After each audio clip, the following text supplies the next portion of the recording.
You're nothing but a troublemaker from the projects. Look at me when I'm sentencing you, Judge Harrison barks. The gavel crashes down as 17-year-old Tiana stands frozen before him. The all-white courtroom audience snickers. Judge Harrison descends from his bench, invading her personal space. He snatches her court documents, letting them scatter across the floor. Pick them up, now. His shoe taps impatiently as she kneels to gather the papers. Her public defender remains silent, eyes averted. Remember your place, Harrison sneers, strutting back to his position of power. Tiana's jaw tightens. She grips her small notebook like a shield against her chest. The notebook in her trembling hands contains evidence that will obliterate Harrison's career within hours. Dawn breaks over the county courthouse. Tiana adjusts her modest blue blouse, the nicest one she owns. Her father, James, walks beside her, his maintenance uniform freshly pressed. They couldn't afford to miss work, but they couldn't afford a private attorney either. Remember what I told you, James whispers. Stand straight. Speak clearly. Look them in the eye. Tiana nods, clutching her notebook. Inside, pages of careful observations fill the margins. She's been preparing for weeks. Their assigned public defender, Mr. Walsh, meets them in the hallway. He shuffles through his overflowing case files, finally locating Tiana's paperwork. Davis. Tiana Davis. Right. The hotel trespassing. Walsh barely makes eye contact. Judge Harrison's courtroom today. Look, you should take the plea deal. First offense. Well, technically second if we count that park incident. But I wasn't, Tiana begins. Walsh cuts her off. Harrison is tough on, well, people like you. Take the deal. Community service beats juvenile detention. Across town, Judge William Harrison adjusts his silk tie in the mirror of his Westlake mansion. His wife places his coffee precisely where he expects it. Juvenile cases today, he complains, checking his Rolex. Delinquents wasting the court's time. There's one about trespassing at the Grand Hotel. He pulls out his phone and speed dials. Charles, Bill Harrison, about that trespasser at your hotel. Don't worry, I'll make an example of them. Can't have people thinking they can walk into establishments where they don't belong. Back at the courthouse, Tiana sits quietly, observing the proceedings before her case. A white teenager caught shoplifting receives a stern warning and 20 hours of community service. Another white defendant with vandalism charges gets a reduced fine after his father speaks to the judge. Then a black teenager appears, charged with loitering. Harrison's demeanor transforms instantly. His voice becomes cold, condescending. The sentence, maximum community service and a substantial fine. Tiana's hand moves quickly across her notebook page. Her observations grow more detailed with each case. As the bailiff calls Davis Tiana, a sharp-eyed woman in the back row sits forward, her attention locked on Judge Harrison. Tiana approaches the defendant's table, steps measured and deliberate. Judge Harrison barely looks up from his papers, a dismissive frown forming at the corners of his mouth. Another trespassing case, he sighs dramatically. Seems to be an epidemic of young people thinking they can go wherever they please. Mr. Walsh clears his throat. Your Honor, my client is a first-time offender in this context. We're prepared to discuss a reasonable penalty. Second-time offender, Harrison interrupts, tapping a folder. I see a prior incident at Westside Park after hours. I was studying, Tiana says quietly. The lights at home went out again. The park has benches under streetlights. Harrison's eyebrows rise. Did I ask you to speak? Mr. Walsh, control your client. The prosecutor stands, straightening his tie. Your Honor, the defendant was discovered in a restricted area of the Grand Hotel, specifically near the executive conference rooms where valuable equipment is stored. Security footage confirms she had no legitimate business there. What do you have to say for yourself? Harrison addresses Tiana directly now, leaning forward. I was there for a program, she begins. A program? Harrison scoffs. The Grand Hotel doesn't run programs for... He stops himself, but his implication hangs in the air. Your Honor, Walsh interjects weakly. Perhaps a fine and standard community service would... Mr. Walsh, this court takes trespassing in upscale establishments seriously. It begins with trespassing, ends with theft. Harrison's gaze slides over Tiana's neat but modest clothing. The defendant has already shown a pattern of being where she doesn't belong. Tiana's father shifts in his seat, knuckles white against his knees. A court officer steps slightly closer to him in warning. Throughout the exchange, Tiana writes in her notebook, her pen moving steadily across the page. Harrison notices. "What are you writing?" he demands suddenly. Tiana looks up, startled. "Just notes, Your Honor." "Hand it over." Harrison extends his palm. "This is my courtroom, not your classroom." Tiana hesitates, then slowly passes her notebook forward. The bailiff takes it to Harrison, who flips through the pages with growing irritation. Harrison's mocking smile falters when he sees detailed documentation of his courtroom patterns, complete with dates, quotes, and statistical notations. Harrison's face tightens momentarily before his practiced judicial mask returns. He snaps the notebook shut and tosses it back toward Tiana with exaggerated disdain. "Quite the little researcher, aren't we?" he sneers. "Taking notes won't change the facts of your case." He leans back, fingers steepled beneath his chin. "I've decided that a standard community service arrangement is insufficient here. Ms. Davis clearly has an attitude problem that needs addressing." Walsh starts to object, but Harrison silences him with a raised hand. "Stand up, Ms. Davis," Harrison commands. "Come to the center of the courtroom." Tiana rises slowly, uncertainty in every movement. The courtroom watches as she steps forward, standing alone on the cold marble floor. "Now," Harrison continues, satisfaction creeping into his voice, "I want you to explain to everyone present why you thought you belonged in a five-star hotel like the Grand. What possible legitimate reason could you have?" "I was invited to..." Tiana begins. "Speak up," Harrison barks. "The court reporter can't hear your mumbling." Tiana swallows hard. "I was invited to participate in a program." "A program," Harrison repeats, drawing out each syllable for the audience's benefit. "And who exactly invited you to this mysterious program?" "The National Merit Scholarship." Harrison laughs, cutting her off. "The National Merit Scholarship Program doesn't meet in hotel conference rooms. They meet in schools, universities." He addresses the courtroom directly. "Creative. I'll give her that."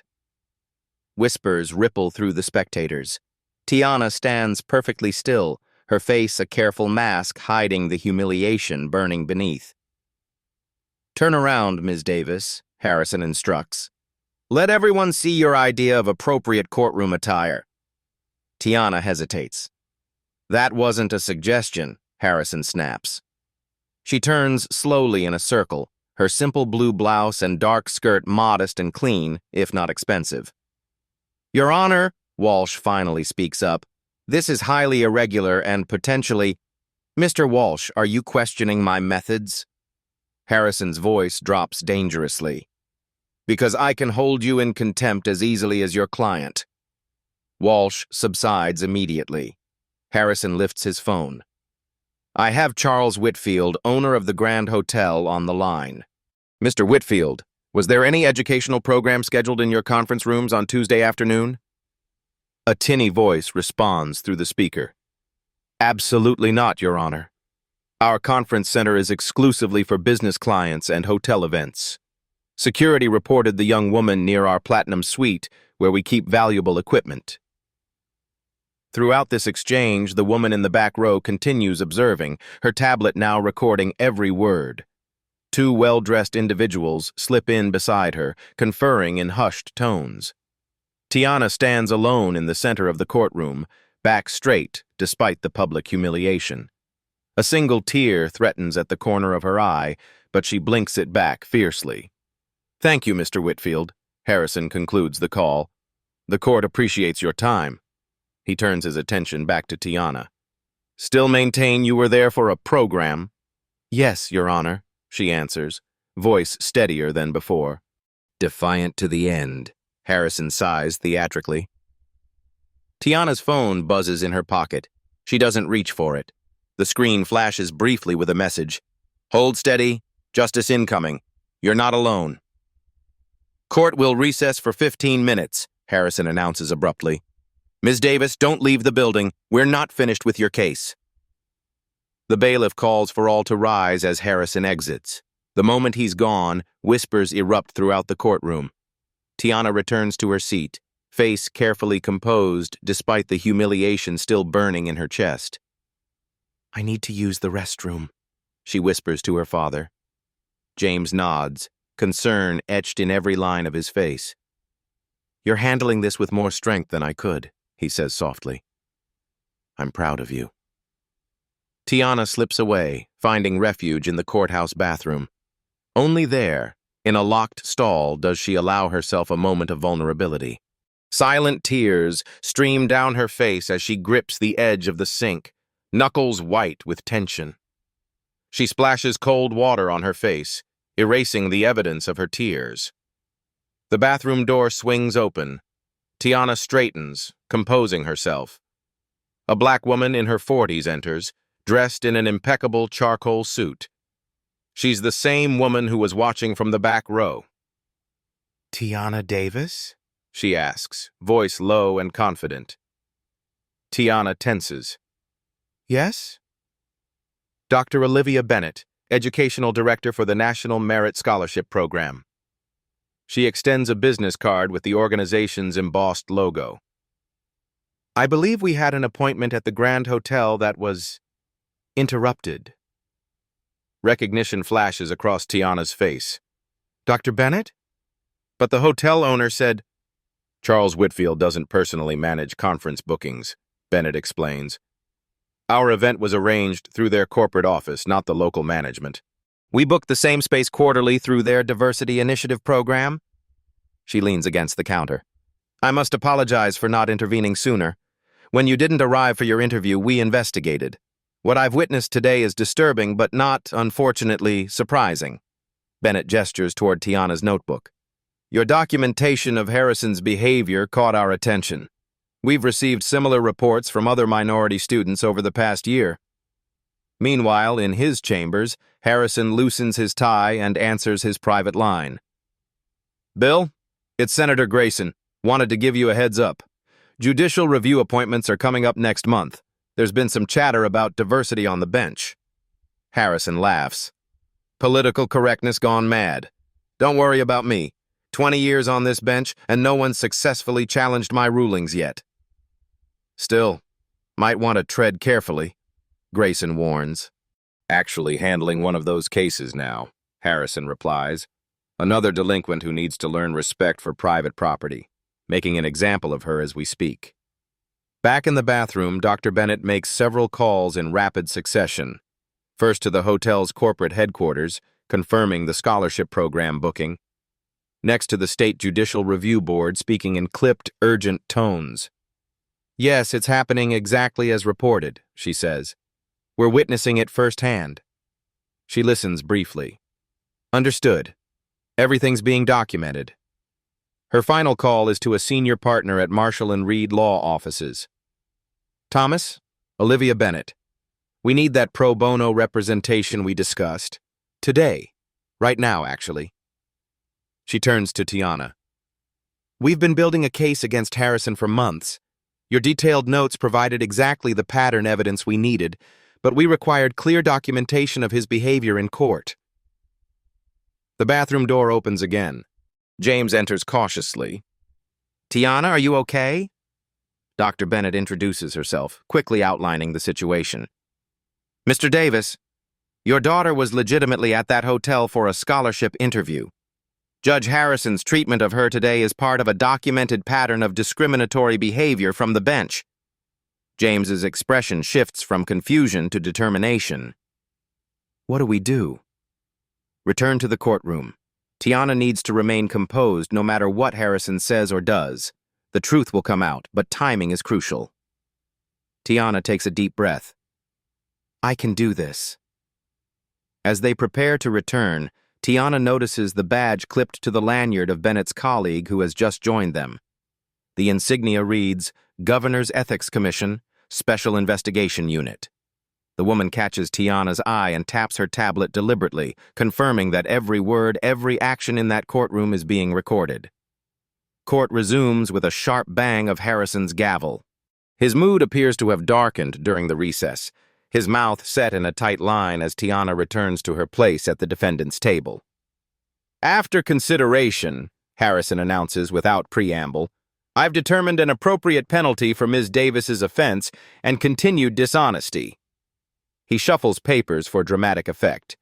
The defendant will write a public apology to be published in the county newspaper, acknowledging her trespassing and dishonesty before this court. Additionally, she will complete 200 hours of community service. A ripple of surprise passes through the courtroom at the unusually harsh sentence. Furthermore, Harrison continues, satisfaction evident in his tone, that community service will be performed at the Grand Hotel itself. Perhaps cleaning bathrooms will teach a more lasting lesson about respecting private property than empty words could. Walsh shifts uncomfortably. Your Honor, that seems excessive for a first-time. Second offense, Harrison corrects sharply, and given the defendant's attitude, I believe it's entirely appropriate. Do you wish to object formally, Mr. Walsh? Perhaps risk a contempt citation yourself? Walsh deflates visibly. No, Your Honor. Very well, then. Objection. The word cuts through the courtroom. All heads turn as a tall man in an expensive suit rises from the back row and strides forward. Thomas Reynolds, Your Honor, Marshall and Reed Law Offices. I'll be taking over Ms. Davis's defense, effective immediately. Harrison's face flushes. This is highly irregular, Mr. Reynolds. We're in the middle of sentencing. Which is precisely why I'm intervening now, Reynolds replies smoothly, placing his credentials before the court. My motion to substitute as counsel has already been filed with the clerk. Since no formal sentence has been entered into the record, we're well within procedural bounds. Harrison examines this paperwork, searching for any technicality to refuse it. Finding none, he nods curtly. Fine. Mr. Walsh, you're excused. Walsh gathers his papers, relief evident as he retreats. Reynolds wastes no time. Your Honor, the defense moves that all charges against Ms. Davis be dismissed immediately due to lack of evidence and improper procedure. Denied, Harrison snaps. Then I must inquire, Reynolds continues calmly, why Ms. Davis's case is receiving such unusual treatment compared to similar cases heard earlier today. Harrison's knuckles whiten around his gavel. Each case is unique, Counselor. Indeed, Reynolds agrees, producing a folder, which is why I've taken the liberty of reviewing your court records for the past 6 months. There appears to be a statistical anomaly in sentencing patterns based on defendant characteristics. Are you accusing this court of impropriety? Harrison's voice rises dangerously. I'm simply entering facts into the record, Your Honor, Reynolds replies. More observers enter the courtroom quietly, some taking notes, others watching Harrison intently. I'll hold you in contempt, Harrison threatens. Your Honor, Reynolds says with unruffled calm, I request that the court record reflect your hostility toward the defense's legitimate inquiry. Would you like to explain, Reynolds asks softly, why the defendant's legitimate reason for being at the hotel wasn't verified before this proceeding began? Harrison straightens in his chair, jaw working beneath flushed skin. The courtroom falls silent, spectators leaning forward in anticipation. The owner of the Grand Hotel verified no such program existed, Harrison states flatly. His word is sufficient for this court. Is it? Reynolds removes a document from his briefcase. I submit as evidence confirmation from the Grand Hotel's corporate events office, documenting that the National Merit Scholarship Program reserved the Oakwood Conference Room from 2 o'clock to 5 o'clock p.m. on the date in question. He approaches the bench, offering the document. Harrison takes it reluctantly, eyes scanning the official letterhead. Furthermore, Reynolds continues, Ms. Davis was there by specific invitation, as evidenced by this email from Dr. Olivia Bennett, educational director of the program. The prosecutor rises hesitantly. Your Honor, the state wasn't provided with this evidence. Because no one bothered to investigate, Reynolds responds. The defense shouldn't have to prove innocence when the prosecution hasn't established guilt. Harrison's phone rings. He answers it on speaker, maintaining the pretense of judicial authority. Mr. Whitfield, were you aware of any National Merit Scholarship event at your hotel last Tuesday? Whitfield's voice sounds less certain now. I don't personally handle all bookings, Your Honor. The corporate office sometimes arranges events without my direct involvement. So you testified earlier without complete knowledge? Reynolds interjects. Objection, the prosecutor calls out. Sustained, Harrison says quickly. Mr. Reynolds, you will not interrogate witnesses without permission. More officials enter the courtroom. A woman with a State Bar Association badge takes a seat in the front row, notebook open. Harrison notices the growing audience, sweat beading at his temples despite the courtroom's air conditioning.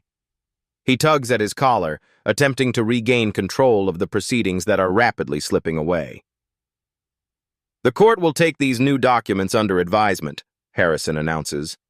However, this last-minute evidence appears designed to ambush the court and the prosecution. With respect, Your Honor, Reynolds counters, proper investigation would have revealed these facts before Ms. Davis was publicly humiliated. One phone call to verify her story would have sufficed. Harrison turns his frustration toward Tiana. The defendant should have spoken up more clearly about her alleged appointment. Your Honor, Reynolds says, voice hardening for the first time. Ms. Davis attempted to explain multiple times. Court transcripts will show you interrupted her repeatedly and dismissed her explanations without consideration. The mood in the courtroom shifts palpably. Spectators exchange glances, some nodding in recognition of the truth being spoken. The prosecutor busies himself with papers, clearly distancing himself from Harrison's approach. Harrison checks his watch with theatrical impatience. This court's time is valuable, Mr. Reynolds. We can't afford to waste it on prolonged discussion of a simple trespassing case. Reynolds maintains perfect composure, hands clasped before him. The contrast between his professional demeanor and Harrison's increasing agitation becomes more pronounced with each exchange. Speaking of time, Your Honor, Reynolds says evenly, perhaps you could explain why cases involving minority defendants consistently receive more of your valuable court time than those involving white defendants?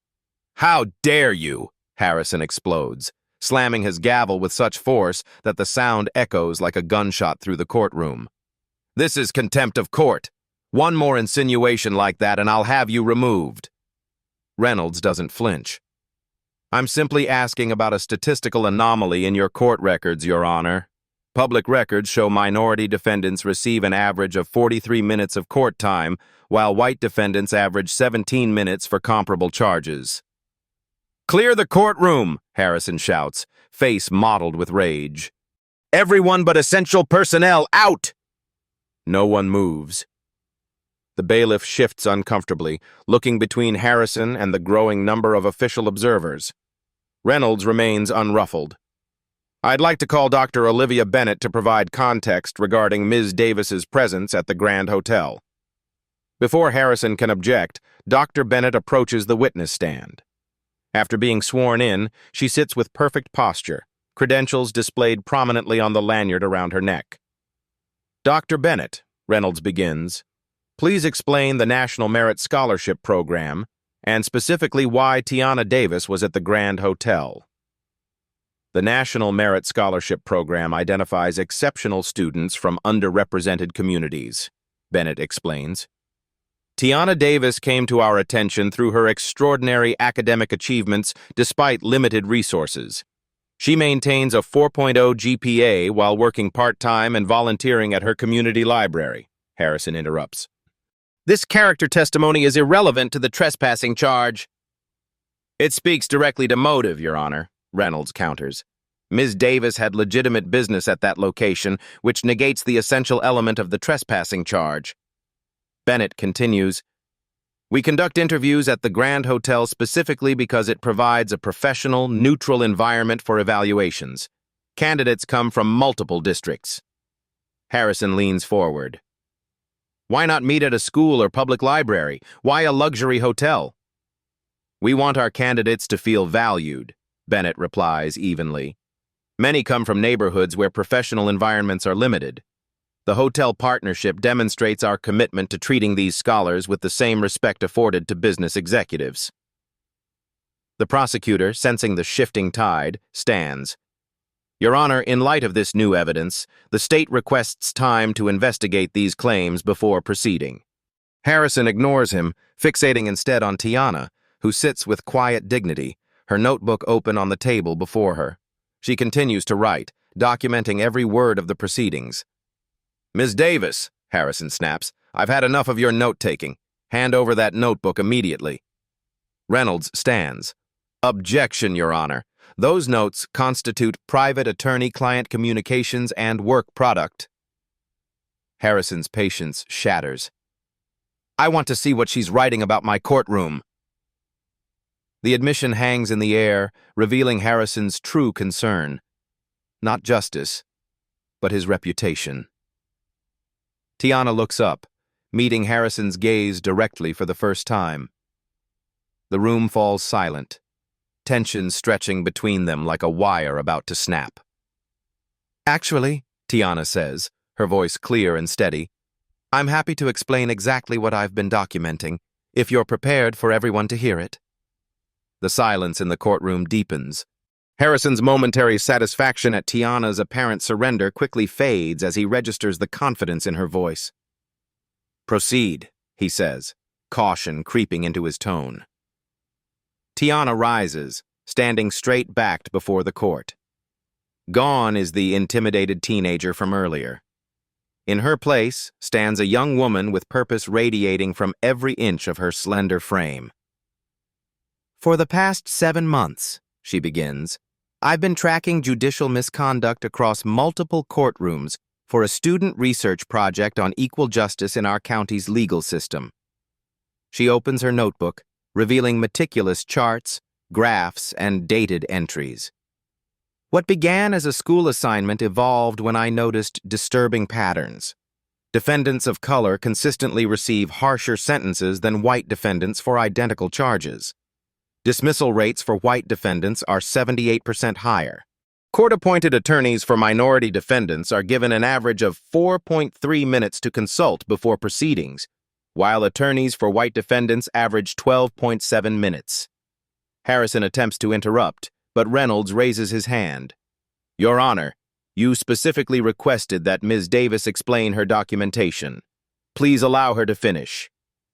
Tiana continues, her voice growing stronger. I tracked 137 cases across 3 county courtrooms, including 42 in this courtroom specifically. The data shows systemic disparities that cannot be explained by case differences alone. She turns a page in her notebook. Judge Harrison, in your courtroom specifically, black defendants receive sentences averaging 67% longer than white defendants for identical charges. You interrupt black defendants an average of 7.2 times per hearing, compared to 1.3 times for white defendants. Murmurs spread through the courtroom. Harrison pounds his gavel ineffectively. This is preposterous. The ramblings of a child with no understanding of the justice system. Dr. Bennett stands. Tiana Davis is not just any student, Your Honor. She's the youngest ever recipient of the State Youth Leadership Award, presented by Governor Chandler last year. Her research project on justice system disparities has been selected for national presentation at the Constitutional Rights Foundation's Youth Summit. Bennett approaches the bench, producing a folder. Her meeting at the Grand Hotel served 2 purposes: the scholarship interview and meeting with the hotel's corporate counsel about their community initiatives, which she's evaluating as potential models for judicial reform. The mysterious woman from the back row steps forward, badge prominently displayed. Director Samantha Williams, State Judicial Ethics Committee. Judge Harrison, we've been monitoring your courtroom after receiving multiple formal complaints about disparate treatment. Williams gestures to her colleagues. Our committee has reviewed Ms. Davis's preliminary findings and found them consistent with our own investigations. Her statistical methodology is remarkably sophisticated for someone her age. Harrison's face pales. This is an ambush. A setup. No, Your Honor, Williams replies calmly. This is accountability. Ms. Davis acted independently, but her documentation provides additional evidence for our ongoing investigation. Harrison attempts to regain control. None of this changes the fact that the defendant was trespassing at the Grand Hotel. Reynolds approaches with a tablet. Security footage from the Grand Hotel, Your Honor. It clearly shows Ms. Davis being escorted to the Oakwood conference room by hotel staff exactly as she claimed. He plays the video. Tiana appears, presenting identification at the front desk. A staff member in a hotel uniform guides her toward the elevators. The timestamp matches exactly with the alleged trespassing incident. The trespassing allegation itself was false, Reynolds states firmly. Ms. Davis had permission to be on the premises, was there for legitimate business purposes, and was in an authorized area. Director Williams addresses the court directly. The Ethics Committee has been compiling evidence on Judge Harrison for months. We needed clear documentation of his behavior in court with multiple witnesses. Today's proceedings provided exactly that. Harrison looks around the courtroom, finally recognizing the trap that has closed around him. State officials line the back wall. Court reporters document every word. Several respected attorneys from major firms sit in observation. This is a witch hunt, he sputters. I've served on this bench for 20 years. Yes, Williams agrees. And during those 20 years, you've demonstrated a pattern of discriminatory behavior that undermines the fundamental principle of equal justice under law. She opens an official folder, extracting a document bearing the state seal. Judge William Harrison, by authority of the State Judicial Ethics Committee and the Supreme Court of this state, you are hereby suspended from the bench, effective immediately, pending a full investigation into judicial misconduct, abuse of power, and systematic discrimination in your courtroom. The gavel falls from Harrison's hand, hitting the bench with a dull thud that echoes through the suddenly silent courtroom. Within hours, the county courthouse transforms into a hive of urgent activity. In the main courtroom, Chief Judge Eleanor Michaels presides over an emergency hearing regarding Tiana's case. Her demeanor contrasts sharply with Harrison's, attentive, measured, and genuinely concerned. After reviewing the evidence, Judge Michaels announces, this court dismisses all charges against Tiana Davis with prejudice. The record will show these charges were without merit and improperly pursued. She looks directly at Tiana. Ms. Davis, on behalf of this court and our justice system, I extend a formal apology for your treatment today. What you experienced represents a failure of the principles we are sworn to uphold. Charles Whitfield, owner of the Grand Hotel, sits uncomfortably in the gallery. After the hearing, he approaches Tiana and her father. Ms. Davis, I want to personally apologize, he says, extending his hand. I spoke without full knowledge of the situation and contributed to this injustice. After learning about your research, I'd like to offer you an internship in our corporate social responsibility department. Your perspective would be invaluable. Across town at the Judicial Ethics Committee headquarters, Director Williams and her team begin the monumental task of reviewing Harrison's case history. Analysts pull digital records, while others compile physical documentation dating back years. The pattern is even clearer than we suspected, Williams tells her deputy, scrolling through a data visualization on her screen. Minority defendants received sentences averaging 60% longer than white defendants for identical charges. First-time white offenders received probation at 7 times the rate of minority offenders. A junior analyst enters with another report. Director, we've identified 23 cases with particularly egregious sentencing disparities. 3 defendants are still incarcerated despite circumstances nearly identical to white defendants who received probation. Williams nods grimly. Flag those for immediate review. Contact the public defender's office. We need to file motions for reconsideration. The media descends with predictable hunger. Initial headlines focus on the sensational. Teen turns tables on biased judge. And student researcher exposes courthouse corruption. A television crews camp outside the courthouse, competing for interviews with anyone connected to the case. By evening, more thoughtful coverage emerges. The State Tribune publishes an in-depth analysis titled Systemic Bias, When Those Who Judge Are Not Judged. Legal experts appear on news panels discussing the broader implications. What happened today represents both a failure and a success. Professor Elaine Montgomery, a judicial ethics expert, explains during a primetime interview. The failure is that a judge was allowed to demonstrate bias for years without consequence. The success is that finally, through the diligence of a remarkable young woman and proper oversight, accountability arrived. Tiana finds herself thrust into an unexpected spokesperson role. At a hastily arranged press conference, she stands beside Dr. Bennett, composed despite the forest of microphones before her. My research wasn't about targeting any individual, she explains carefully. It was about documenting patterns that affect real people's lives every day. One biased judge can impact thousands of families over a career. Her research, combined with the Ethics Committee's findings, provides compelling evidence for legislative action. State Senator James Parkman announces plans to introduce the Judicial Accountability Act the following week. Tiana receives an invitation to speak at the press conference announcing the bill. Ms. Davis's meticulous documentation provided the evidence we've needed, Parkman tells reporters. This legislation will establish independent review of sentencing patterns, mandatory bias training, and a more transparent process for judicial appointments. At the Grand Hotel's corporate headquarters, executives launch an internal investigation into how the miscommunication occurred. They discover that Whitfield's executive assistant, Gregory Palmer, deliberately failed to inform him about educational programs using their facilities. I didn't think those kinds of events belonged at our establishment, Palmer admits during his termination interview. They don't generate revenue and attract the wrong element. His dismissal is immediate, accompanied by a company-wide directive on the hotel's inclusion initiatives and non-discrimination policies. Harrison retreats to his Westlake mansion, doors locked against the media camped outside. He hires Julian Kraft, a high-profile defense attorney known for representing disgraced public officials. Judge Harrison's comments have been taken out of context, Kraft tells reporters from Harrison's driveway.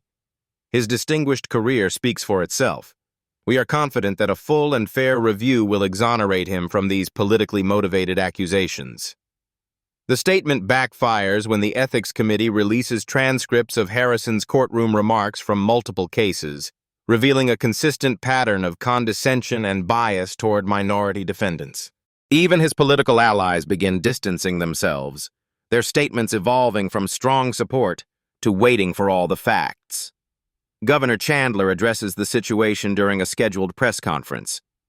The integrity of our justice system depends on fairness and impartiality from every judge in every courtroom. My administration takes these allegations extremely seriously. We will follow the Ethics Committee's investigation closely and take appropriate action based on their findings. Behind closed doors, the governor's legal counsel reviews options for removing Harrison permanently if the investigation confirms the allegations. They also begin considering potential replacements, with an emphasis on candidates with demonstrated commitments to equal justice. The State Bar Association announces its own investigation into potential ethics violations by Harrison. Judicial misconduct of this nature, if confirmed, represents a serious breach of professional ethics, their statement reads. The Bar Association is committed to maintaining the highest standards of legal practice, including on the bench. Former defendants from Harrison's court begin coming forward with their stories. Community legal aid organizations establish a hotline for those who believe they received biased treatment. Within days, they record over 200 calls. Reynolds' law firm, Marshall & Reed, announces they will provide pro bono representation for appeals in the most egregious cases. Equal justice isn't just an ideal, Reynolds tells the press. It's a constitutional guarantee that must be enforced. Tiana returns to school the following Monday, attempting to resume normal life despite her newfound recognition. Classmates and teachers regard her with a mixture of admiration and curiosity. Her history teacher asks her to speak to the class about civic engagement and the justice system. Sometimes change starts with simply paying attention, she tells her peers, documenting what you see, speaking up when something isn't right. As the second week of investigations begins, a forensic audit of Harrison's communications reveals something even more damning. Emails between Harrison and certain prosecutors show coordination to target specific types of defendants, with explicit discussion of maintaining deterrent sentencing in problem communities. The Ethics Committee immediately forwards these communications to the State Attorney General's office, transforming the case from professional misconduct to potential criminal conspiracy. The State Judicial Center's largest hearing room reaches capacity an hour before proceedings begin. Television cameras line the back wall, their red lights blinking in silent witness. Security guards check credentials at every entrance. William Harrison enters through a side door, avoiding the media gauntlet outside. His expensive suit hangs slightly loose on his frame, evidence of weight lost during 2 sleepless weeks. Julian Kraft walks beside him, whispering last-minute advice. Gone is Harrison's imperious stride and confident smirk. He takes his seat at the respondent's table with uncharacteristic meekness, eyes downcast. The irony escapes no one. The judge now judged, sitting exactly where countless defendants once trembled before him. The 5-member Judicial Review panel enters, led by Justice Rebecca Chen from the State Supreme Court. Their faces reveal nothing as they take their positions. This hearing will determine whether Judge William Harrison has violated the Judicial Code of Conduct and Constitution of this state, Justice Chen announces. These proceedings are not criminal in nature, but will establish whether Judge Harrison remains fit to serve on the bench. Director Williams presents the Ethics Committee's findings first. Evidence mounts in methodical, devastating sequence. Statistical analysis of Harrison's sentencing patterns. Testimony from former defendants. Court transcripts revealing disparate treatment, and the damning private communications. In this email, Williams highlights on the projection screen, Judge Harrison specifically instructs Prosecutor Phillips to seek maximum penalties for defendants from what he terms problem neighborhoods, while offering diversion programs for kids who made mistakes from good areas. Harrison's former clerk, Alexis Rodriguez, testifies about being instructed to schedule certain types of cases strategically. Judge Harrison wanted specific prosecutors assigned to cases involving minority defendants, she explains. He called it matching the right attorney to the right case, but it was clearly about ensuring harsher outcomes. As evidence accumulates, Harrison's defense strategy crumbles. Former allies abandon him one by one.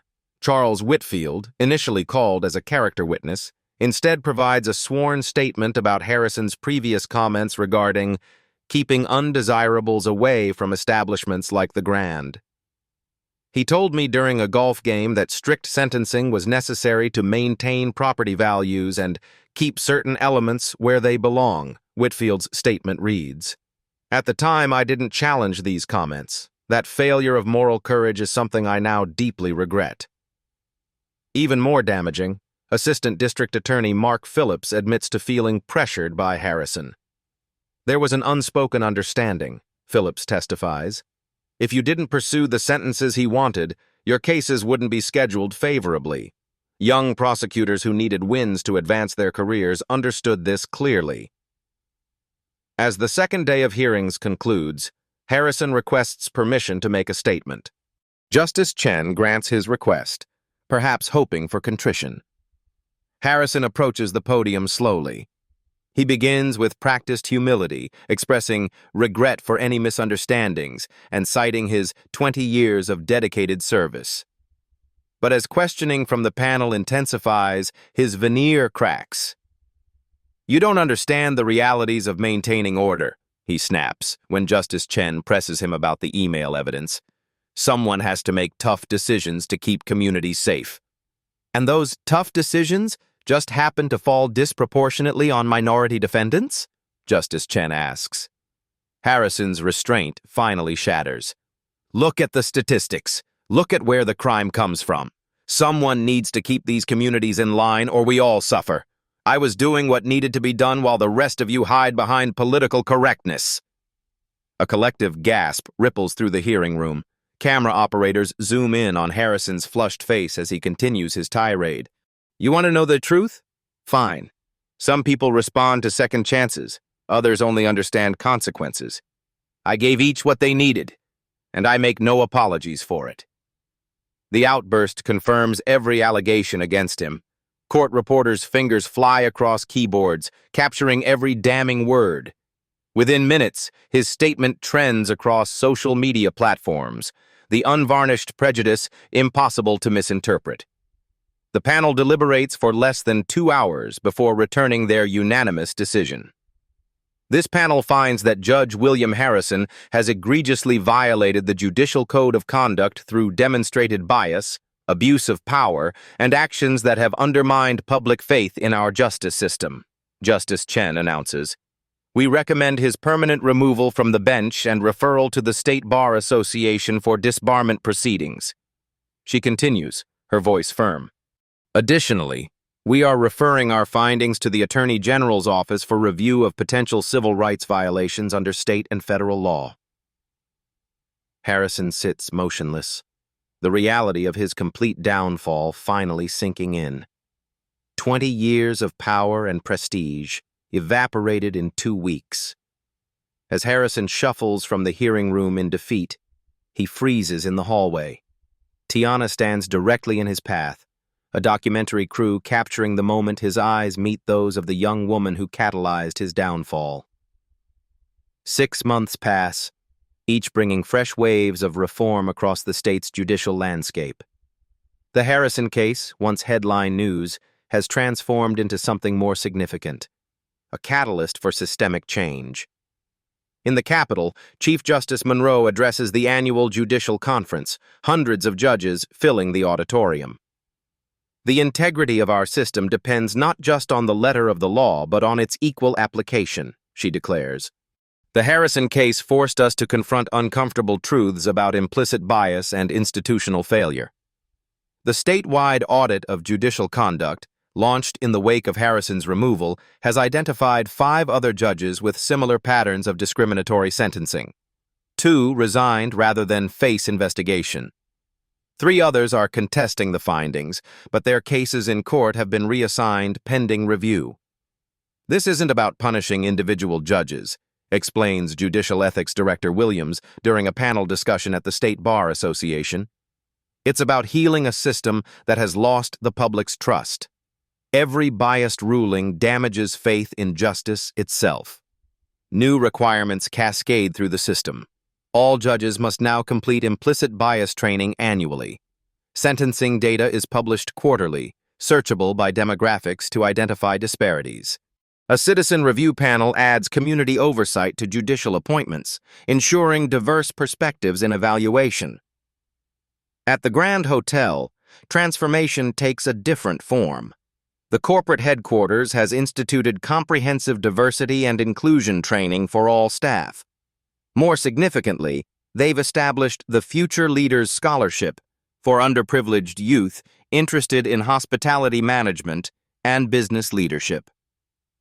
We're honored to have Ms. Davis serve as student advisor to our scholarship board, announces the hotel's new diversity officer during the program's launch. Her insight has been invaluable in creating opportunities that truly serve our community's needs. Tiana's research continues to expand, now supported by a grant from the State University's Department of Criminal Justice. She presents her findings at the National Conference on Judicial Reform, where her methodology is adopted as a model for community oversight of local courts. What makes Davis's approach so effective, explains Professor James Richardson, is that it provides quantifiable metrics for behaviors previously dismissed as subjective perception. When you can demonstrate that a judge interrupts minority defendants 400% more frequently than white defendants, bias becomes difficult to deny. The state legislature passes the Judicial Accountability Act with rare bipartisan support.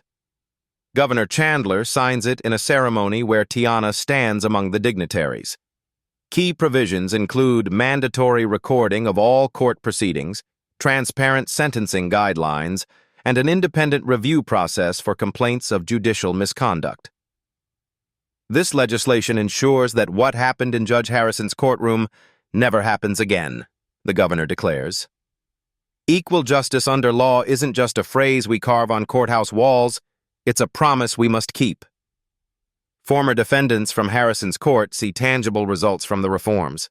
A special review panel examines over 300 cases, resulting in dozens of overturned convictions and reduced sentences. A class action lawsuit against the county results in a settlement fund for those whose lives were derailed by Harrison's discriminatory practices. "I lost 3 years of my life for something a white kid got probation for," explains Marcus Turner, released after his sentence was reviewed. "I can't get that time back, but at least now people believe what we've been saying for years." Law schools across the state update their ethics curriculum to include the Harrison case as a cautionary example.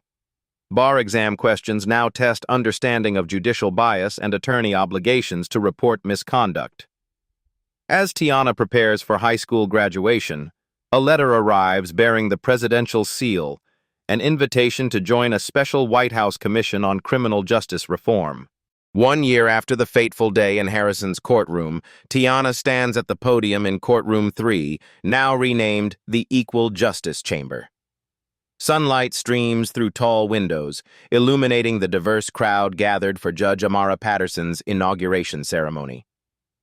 "When I entered a courtroom last year," Tiana begins, "I couldn't have imagined standing here today. I simply wanted to document what I saw, to prove that the disparities in our justice system weren't just anecdotal, but measurable realities affecting real lives." Judge Patterson, a former public defender known for her commitment to fair treatment, smiles encouragingly from her position near the bench she will soon occupy. The wooden seat, once Harrison's throne of prejudice, has been replaced with a new design, slightly lower, facing the gallery directly rather than looming above it. "Justice isn't a concept that belongs to judges or lawyers," Tiana continues. "It belongs to all of us. And when it fails any of us, it fails all of us." Dr. Olivia Bennett approaches the podium after Tiana's speech, announcing an expansion of the National Merit Scholarship Program. "We've created a special track for students interested in legal and judicial reform," she explains. "Our first cohort includes young people from diverse backgrounds united by their passion for improving the system." The scholarship recipients stand for recognition, 20 students whose faces reflect the community's true diversity. Each wears a pin bearing the scales of justice, slightly tilted but in the process of rebalancing. The courthouse itself bears little resemblance to the intimidating institution of a year ago. Hallways display information about rights and resources in 8 languages. Community liaisons in bright blue vests help visitors navigate the court process.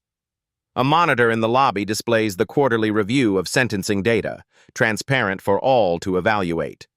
"The building hasn't changed," James Davis observes to his daughter as they tour the renovated spaces. "But everything inside it has." William Harrison has faded from public view, his disbarment finalized after he chose not to contest the ethics violations. The civil penalties from class action lawsuits claimed most of his assets. Former colleagues who enabled his behavior have undergone mandatory retraining or been replaced. Mark Phillips, the prosecutor from Tiana's case, now works with the Ethics Committee, helping identify problematic patterns in other jurisdictions. "I was complicit through my silence," he admits during a training session for new prosecutors. "That's a burden I'll always carry." James Davis has found his own path forward, establishing a support network for parents whose children face court proceedings. "Navigating the system shouldn't require a law degree," he explains to a group of nervous parents gathered in a community center. "Knowledge is power, especially in a courtroom. Tiana herself stands at a crossroads of opportunity. Acceptance letters from prestigious universities cover her kitchen table, each offering full scholarships. She's decided to study law with a focus on judicial ethics and reform. Her original notebook, containing the observations that catalyzed systemic change, has been requested by the State Historical Society for their Civil Rights Archive. In her final act before leaving for university, Tiana visits her high school, speaking to students in the same classroom where her research project began. "I never set out to take down a judge or become an activist," she tells the attentive teenagers. "I simply documented what I saw consistently and meticulously. I stood firm when it would have been easier to back down." She holds up a new notebook, identical to her original one. "This is still my most powerful tool. Not because it contains anything special, but because it represents a commitment to truth, no matter how uncomfortable." The students lean forward as she delivers her final thought, words that will soon appear on posters in courthouses throughout the state. Justice isn't automatic. It requires vigilance, courage, and the willingness to stand firm when faced with injustice. If you found Tiana's story of courage and justice inspiring, don't forget to hit that like button and subscribe to PAP Stories for more powerful stories that spotlight systemic issues and the brave individuals who challenge them. Every subscription helps us continue sharing these important narratives that often go untold. Turn on notifications so you never miss our weekly uploads featuring people who stood up against discrimination and created lasting change. Join our community of justice advocates by commenting your thoughts below and sharing this video with anyone who needs to hear this message of accountability and hope.